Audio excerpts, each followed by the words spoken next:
Hello, welcome to the First Class Agers, the podcast for the curious, fun-loving agers. I'm Marlene Next, and with me is Ido Laufer. Today we're going to talk about dementia from the human angle instead of the scientific viewpoint. Ido. Recently, you posted about your experiences with your mother and how this affected you and your family. Could you please tell us more about this? It is the part about dementia is always a part of all of my family, because out of my 4 grandparents, 3 of them suffered from dementia. And it's something that it's always in the background, and it's the fear of everybody. It's like the bad lottery. Will we win it or not? Or will we lose it and have dementia? And unfortunately, it started about a decade ago with my mom. And it took us a while to understand it and then to cope with it. So it's always been in the background since I remember myself, or not since I was about in my teens, because then I started to witness my grandparents, my grandfather here in Israel, and both my grandfather and grandmother in Buenos Aires, which was far away, but we knew it's going to be here. I think that you're bringing up a very important point here, the feeling of pain that everyone experiences and is afraid to talk about. That can be one of the major issues here, because there's a lot unknown about what is dementia. How does it affect whoever is the, in quotes, victim? Now, a victim brings a negative label to this, instead of helping to understand that the person is not guilty because he's demented. The person is suffering and doesn't really understand or know anything about his state, but the family is the one who suffers. In order to realize what's happening, I think it's one of the best things that's happening now is the fact that people are talking about dementia. There's no shame with the idea of presenting this word, which was a no word until now. Is it becoming more acceptable to be open about this? How do you feel? I wrote about it in one of my newsletters that has been going for a decade already. And I didn't want to talk about it and didn't want to write about it, because I had the feeling that if I will expose it, let's say the honor, or I would harm my mom by some way of disrespecting her, or her loved ones or the people she knows will disrespect her. So it's something that I did not talk about. And then about a month ago, I had a conversation with my father, and I asked him, I told him that I think it is important to talk about what's going on with mom, because it might help a lot of people, and it might give a viewpoint to what's going on in our family, and then people can relate. And my father, of course, I wrote a newspaper about, but I will just summarize. He said, Mom didn't do anything wrong. It is not something that we should hide. It's something that happens. And on the contrary, the way my mom is coping with it is quite heroic. And this is why I started to publish and to go out with it. more freely. I think this shows the humane aspect here. That's a very sensitive one, which also gives to you a certain feeling of strength and relief. Relief that you can talk about it. Relief that you know that someone is experiencing something and it's legitimate to talk about. And this gives you a lot of credit in the sense that if your own father, being such a helpful person, who he himself is suffering and is able to see the positive side of helping his son to understand, his daughter, his family will be a unit that will work together. And this gives a lot of strength. It's a lot of support from one to the other. The support is important. And this is, I think, one of the benefits of being able to open up and say, I too am suffering. I too need help. And so I can ask and tell other people to share with me. I'll give you an example.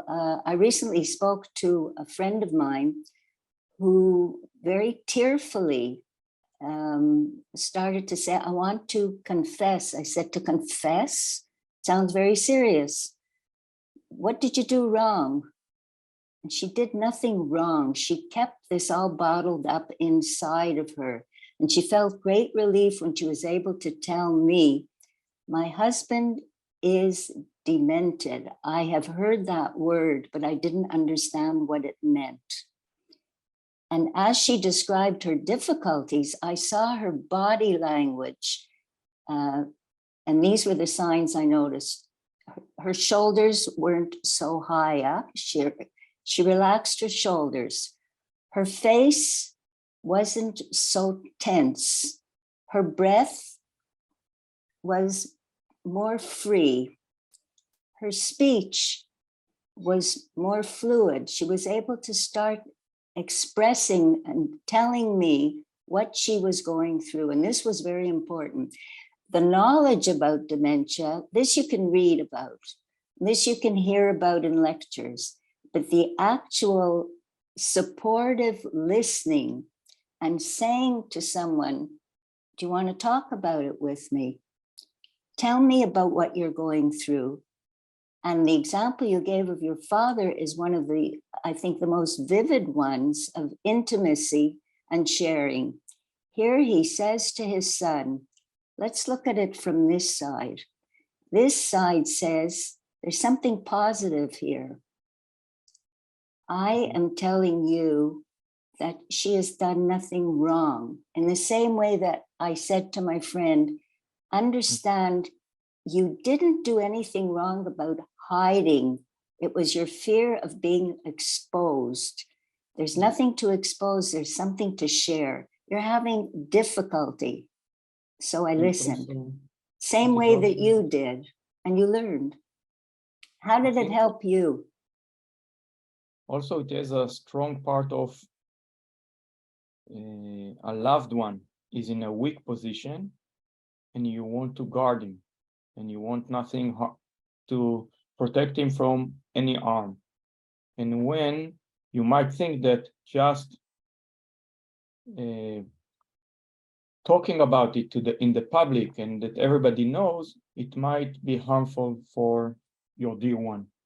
And this is one of the things that I think the main reason why I didn't talk about it before. And this is the thing that I had to overcome and to realize that there's nothing wrong in the situation. And when we talk about it, it does not harm my mom. That's a very good point about protection. When you want to protect a young child, let's give the example because you're the expert in the physical sense about falling. When you want to protect the child, is it a good thing or should you just let him fall and have the experience? It's easy when it's a toddler because he rolls over and gets up. An older person, will you give him the chance to take this chance to fall? In your particular position, you're helping him to learn how to fall, to avoid any injury of any kind. But when it comes to dementia, are you protecting? Are you overprotecting because of fear? So actually what you're doing is you're letting go, and that shows strength. You're letting go of your fear. You're bringing out into the open something that will release you and help you to deal with it. And if you look at the family unit, again, I give the example that your father gave. He made you realize that there's no shame, that you're actually helping your mom because you are able to learn how to deal with it. And I think when I would like to have another perspective of the situation, it took me a while because at first, in the first few years, my mom did not need a 24/7 care. But it took my sister and I, were 3 brothers and 1 sister, but it so happens that the load is carried by my sister and I. And it took both of us some time to realize that the one that we need to protect is my father, because he's taking so many roles and so much responsibility that it's too much for any person, let alone a person who's in his late 70s, which is that period he was in his late 70s. And then he started to, for the first time in his life, he needed to take care of the house and take care of the food and take care of my mom and make sure that she has everything that she needs, and she doesn't lose the phone, and then how to find the phone, and with a lot of things, a lot of stages on the way, till we realized that we are a bit late and it should have been done a few months before. But my mom needs a 24/7 care, not because of my mom, but firstly because of my dad, that he will be able to live better.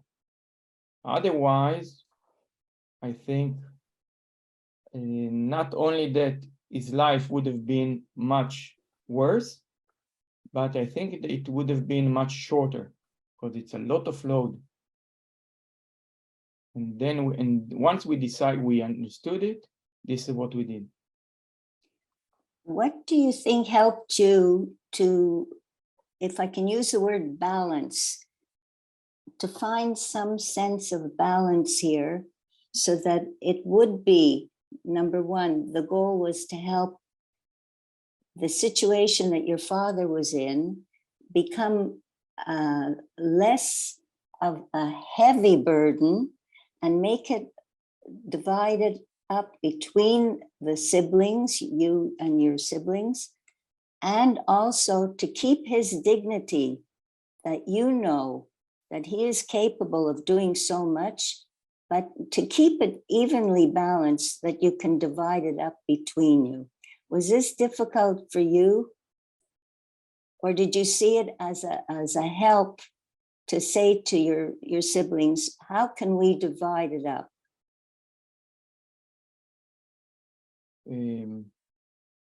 I think the main target is that the whole family will have better life, and that every member of the family will have better life, the best life that we can have, and with as little suffering as possible. And it means that the minute we got the help in my parents' house, immediately all the stress that we were carrying with us and that we were breathing the whole day about coming and helping my father and coming and guarding my mom and what will happen and how will they get to a party or everything. Immediately everything subsided and we could breathe again much better because we knew that everything is okay and that my mom is in good hands, and we have a very, very big or incredible luck that we found the right lady to support my mom. And she lives with in my parents' house, and she really supportive. So it's not about when we're talking about my father, it has nothing to do with shame or with anything. It is everything has to do with live better. And for my father, because anything that happens to my parents directly influence my quality of life, and vice versa. Excellent example. So it is. No, I think it's a good example, not a sad example. It's excellent example, I say. I'll tell you why. If you take the image of 10 fingers, your father had his 10 fingers. He was holding a heavy, heavy burden. Now, he held that for a certain number of months, days, hours, months, years. And suddenly that burden was very, very heavy and heavier for him than he could continue with. One finger helps another finger, and then the two hands together enlist the entire family, gives you a lot more strength. And then from this strength, you are able to help him to relax more.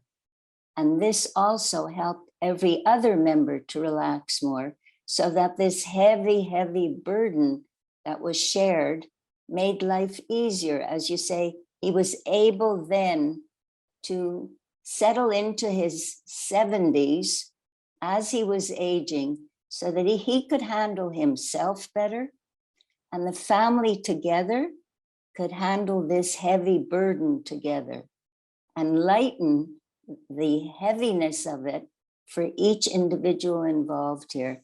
Did you see it that way, that, as you said, we began to breathe more easily? And also that what it does when we meet together, we don't necessarily have to talk about my mom and all the chores that everybody needs to do. We can just talk and have good time, which is and so important, because then we can share the love to each other and have good experience, and to have accumulated experiences which are positive, and not accumulated meetings that are always problem solving, and problem solving always brings stress. Exactly. And with this problem solving, you also see the change again, the give and take together makes it the burden lighter, and then you experience life as you would like it to be. So there's more laughter, there's more relaxation, there are more happy memories for the grandchildren to remember seeing their grandparents in a different light as well. And the children feel less threatened, I would even imagine, about what about my aging?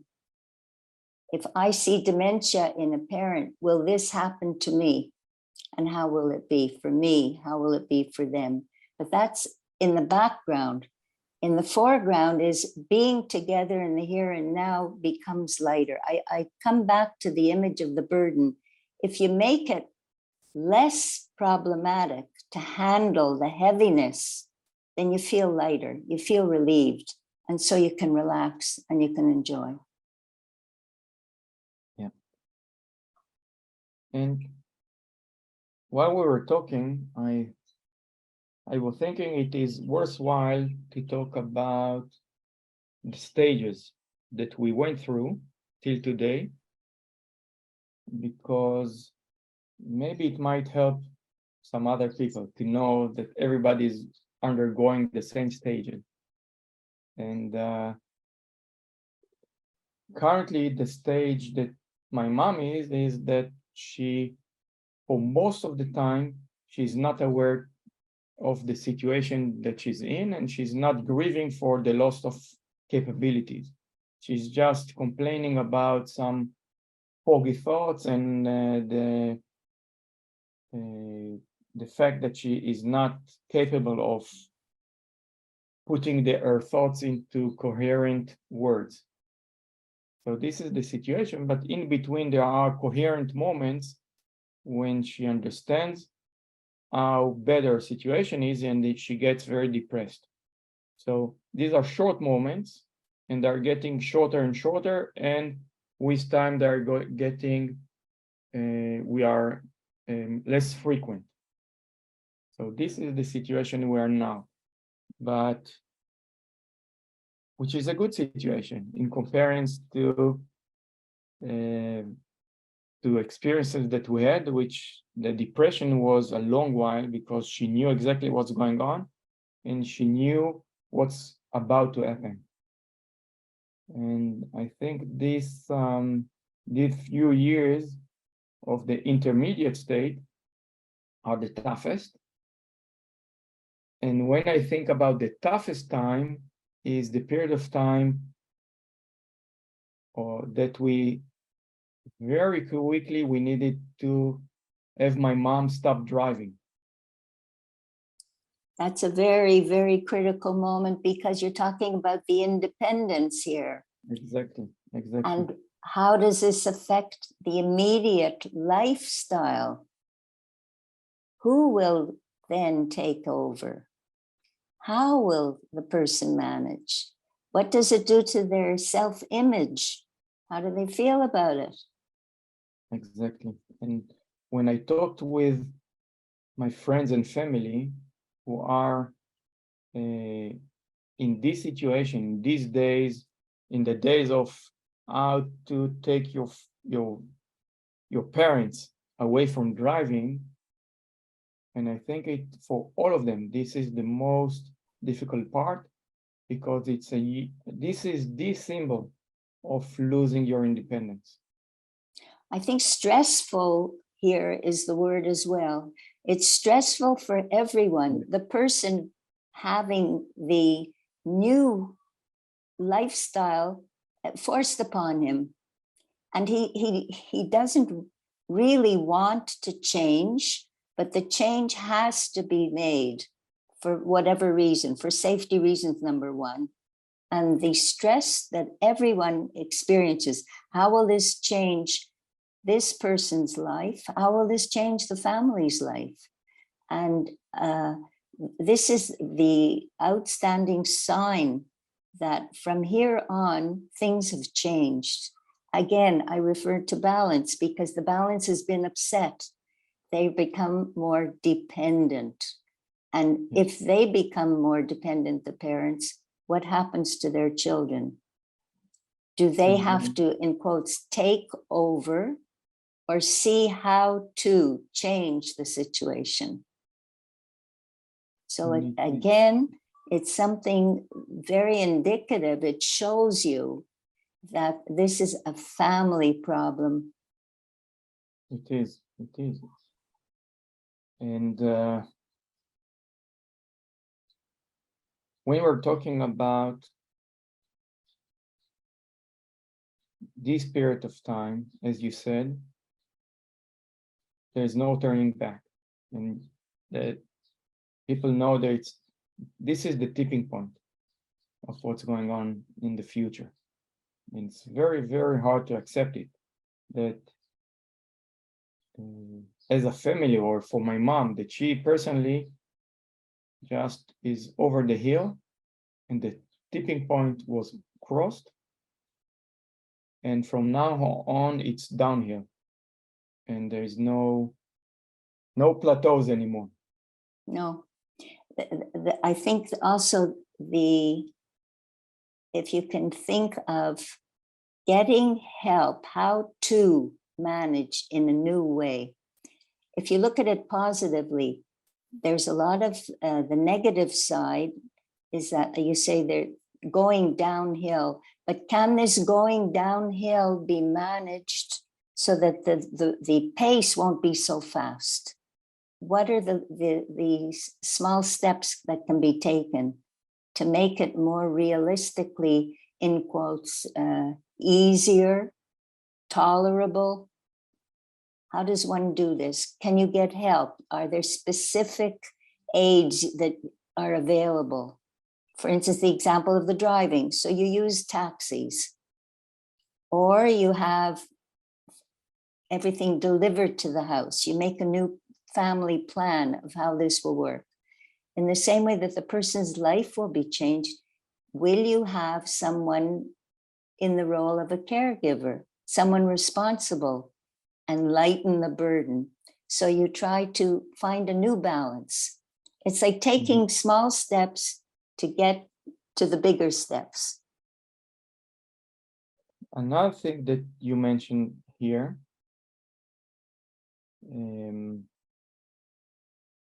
that is that I think it's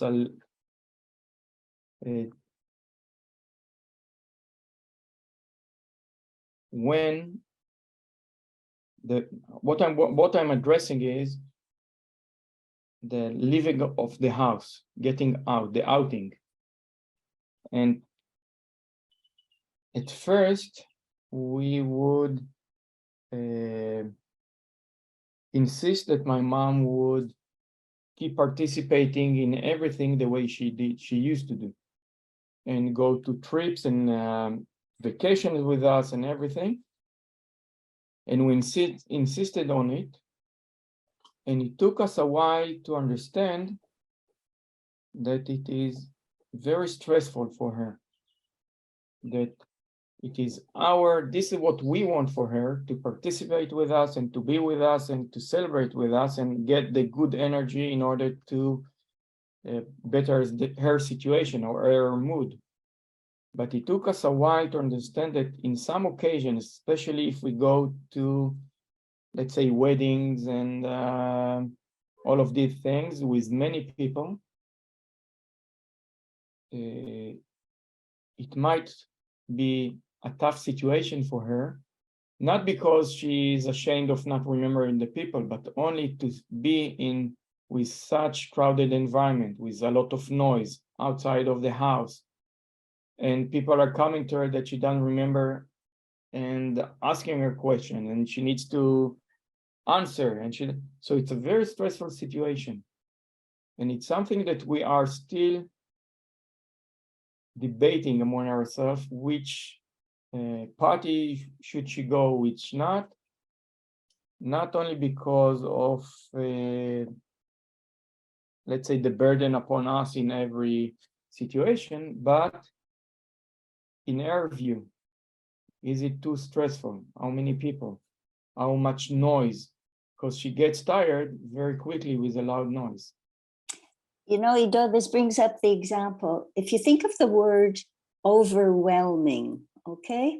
You take a small child and you break down the little changes for him, what he can manage, what he can't manage, because at the beginning, as we grow, we take baby steps. As we age, the overwhelming feeling of loss, the physical changes. So maybe if you break it down again with dementia, instead of the big steps, too much noise, too many people, too much physical activity, and you bring it into the smaller steps, like having a good time in a smaller group, being able to be in a quieter surrounding, not having to have too much physical activity. As you bring it down to smaller steps, the person again comes down to relaxing, isn't overwhelmed. He's not having such a too much of a challenge, so that he can manage the smaller exposures to whatever he's experiencing. And I think this also makes it easier for the family. So you don't go out for long walks, you go out for shorter walks. So instead of taking the person who is having difficulties because of dementia, instead of taking him to a very noisy event, you take him to a small group and make it less stressful by having it for a shorter period. And as again, you go from the heavy to the lighter, from the large to the small, and then you realize that the person himself finds it easier, if he's the caregiver, to relax with what he has to cope with. Then the person he's helping will feel this and also calm down. It's a matter of not having going from the large size to extra large, but going from large size to medium, and then start off with smaller steps. Not to hide from the reality, to break it down to what you can deal with. And to choose the challenges. We are in control, and we can choose the challenges. Not to run away from them, to be with the challenge, because that way you also get the feeling, I can see a way to deal with this. I come back to the example of you saying with your mother and the episodes, the times when she realized that she was losing whatever she was feeling in terms of being able to handle something, and then she would fade out.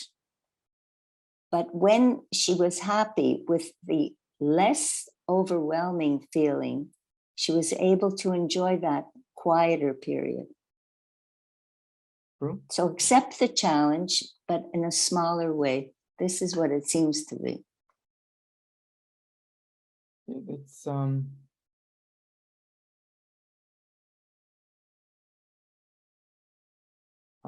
I feel now that after we started with turmoil and a lot of stress, and we didn't know what to do, and now we can map of what the reality, know how to deal with it, and how to break it down to chewable sizes, portions. So now life is much easier, and we can provide a much better environment for my mom, because the stress is out, and we can be, when we are not stressed, we can be more compassionate, and we can listen better. And once we are not stressed, so there is less judgment, because we are not stressed. We can accept what's going on without usually when I'm judging people, it's because it's affecting me, and because it does something that it's difficult for me to handle, so I give it a label.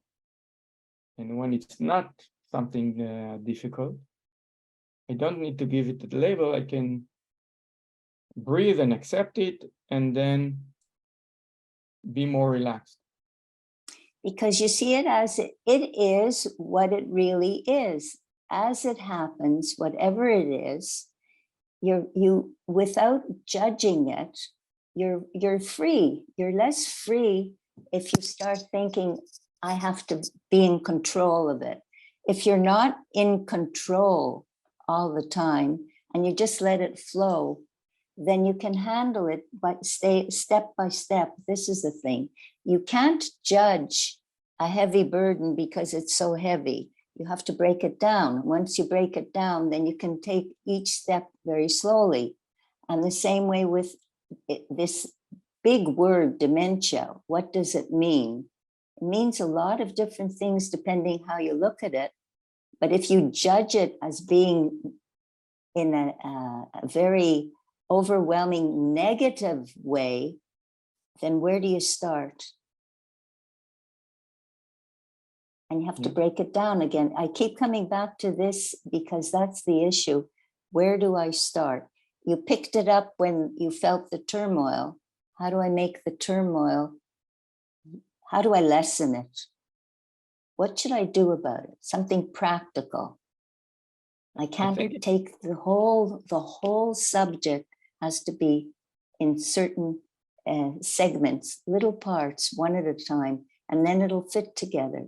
So again, maybe my mom can't drive, but she can sit in the car while we have a short drive together, and she can look out the window, whatever she's feeling, whatever she's going through at that point, and it's a short time.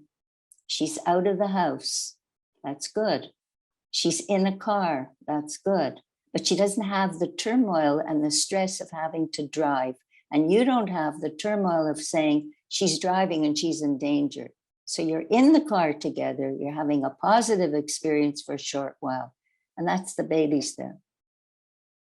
And also buying solutions is very important. To use our money in order to have better life. For example, with the driving, we gave the caregiver, we put her in one of the taxi apps, and she has the application that she orders the taxis, she does whatever my mom wants or whatever they decide, because now they are a group, they are one group, and they are running their life as one group. And they know what they need, and if they need to buy something, to do anything, they take a taxi, do it, and come back. Currently, my mom is already not going to buy anything by herself, but my sister is going with her. But to go to concerts and to go to things that my mom loves and still enjoys, it's just a matter of taking a taxi or go to the dentist or whatever. So there's no stress on my father that he needs to drive them, but they have the solution of the taxi app. This is It's wonderful, wonderful. Then you can put a V and say check. Yeah, it's now it's a non-issue. If my mom needs to get somewhere, it's a non-issue. There is the caregiver, and the caregiver has the ability to go anywhere they want. And that's it. The world hasn't closed. It's open to those who can enjoy it. And if there's a little bit of, even if you look at it this way, you're going to be lucky to be still interested in trying something that you enjoy. Then you have the possibility, like you say, if you can buy it or use the app, then they say, go for it. How to handle dementia in so many different ways. About letting go, we still want to remain in control. So we need to have some criteria that can tell us if our loved one is in good hands. Because there's always the fear that once you have one of your family members, one of your loved ones is losing their independence, and we give the control to an outside source to make sure that our dear ones still getting what they need. And this is very important, because in order for everybody to have good life, there must be a I think, a greater degree of freedom and letting go. And then what are the criteria that my mom is in good hands? And our caregiver is from Sri Lanka. And she's really a great person and a Buddhist. And she takes it as a religious measure to take care of my mom. I think it's part of her religious practice, which is really amazing to observe. We are very, very lucky to be with her. And she needed to go back home for almost 2 months because her daughter got married and there are big celebrations. So she went to Sri Lanka and we got somebody to take the place of this caregiver, and we got a new one.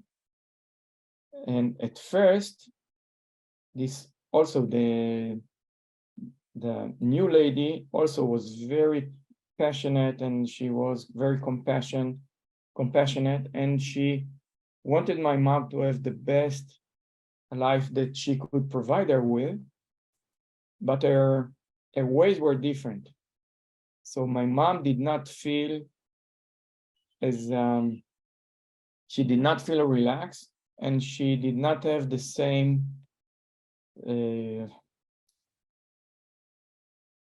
I'd say the same good feelings. And she kept telling us while she was at her home, she will tell us, okay, I had enough, I want to go home. And then we told her, you are home. And it took us a while to understand that she does not feel at home with this caregiver because she manages things differently. She did not abuse her, God forbid. She did not do anything wrong, but she was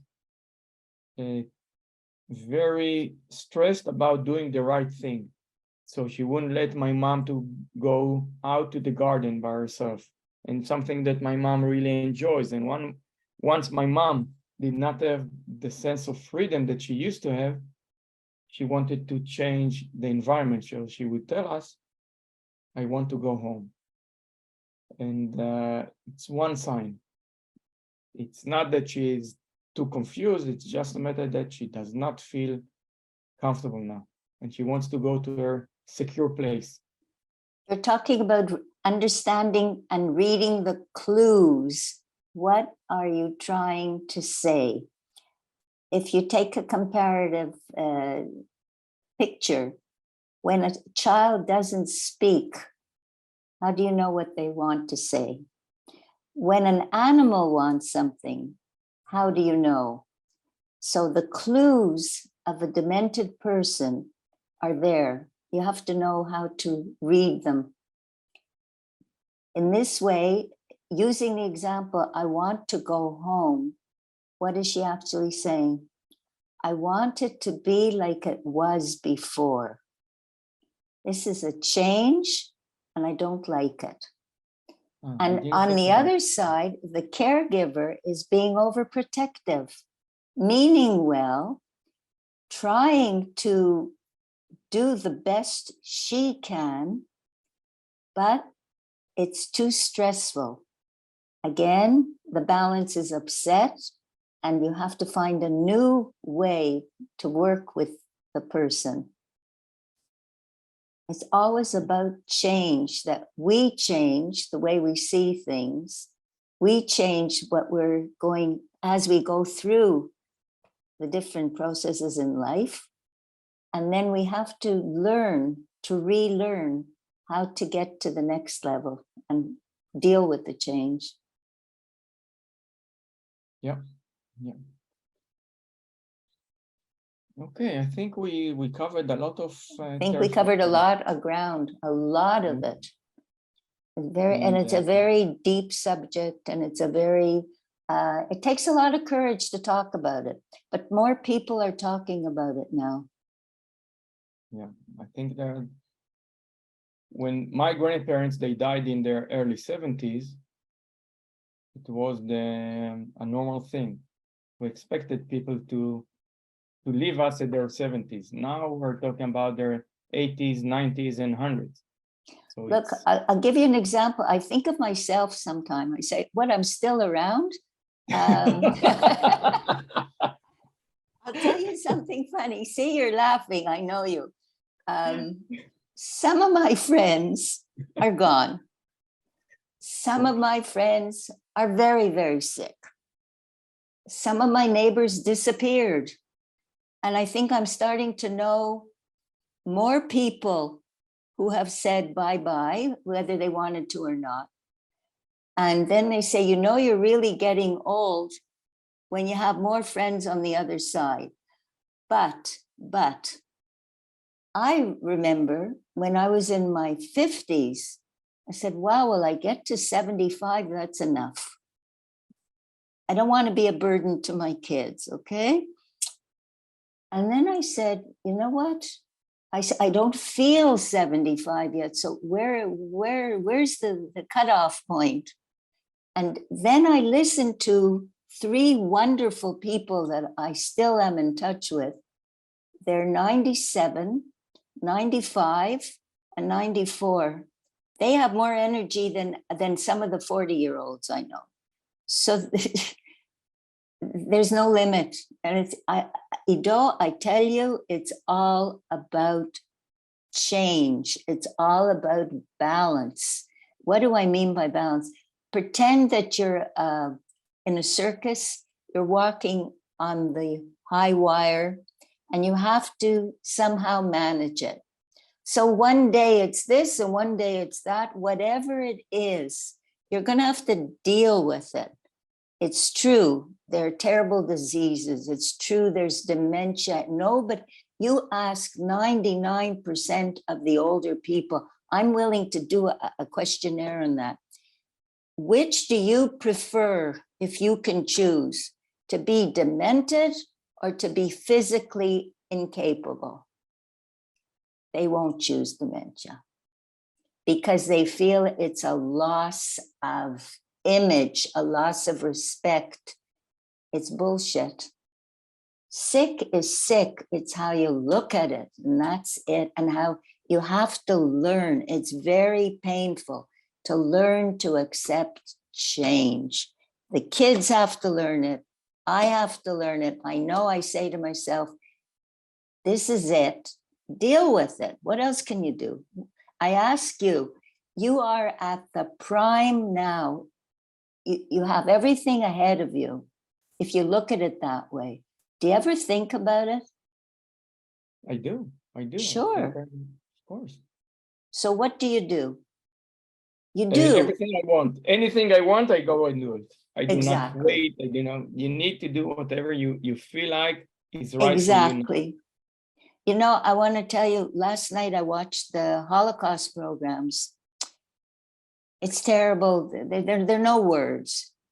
But there was an example of 4 women. They said, let's go and eat ice cream. I don't know if you saw that. It really spoke to me yesterday. And when the war was over, one woman went to Belgium and she ate ice cream. That was it. It's a symbol. The same thing. So you're 50 today, tomorrow you're 60. You don't wait. You do, like you say, I do everything I want to. Why not? Apropos dementia. Huh? Yeah. And okay, I think we can close it here. Yeah, for sure. So it was a good session. It was a great session. Thank you so much. And we are closing our episode, the 5th episode of the First Class Agers, the podcast for curious, fun-loving agers. Today we talk about dementia. And thank you so much, Marlene. You're always such an inspiration and a guidance. So thank you very much. And I thank you, Ido, also for being so open, so sensitive. And I think your attitude when you deal with these issues, you say inspiring, it's an outstanding example for other people who say, wow, listen to him and how he feels free enough to talk about it. maybe I too should open up and think in a different way. We'll meet again.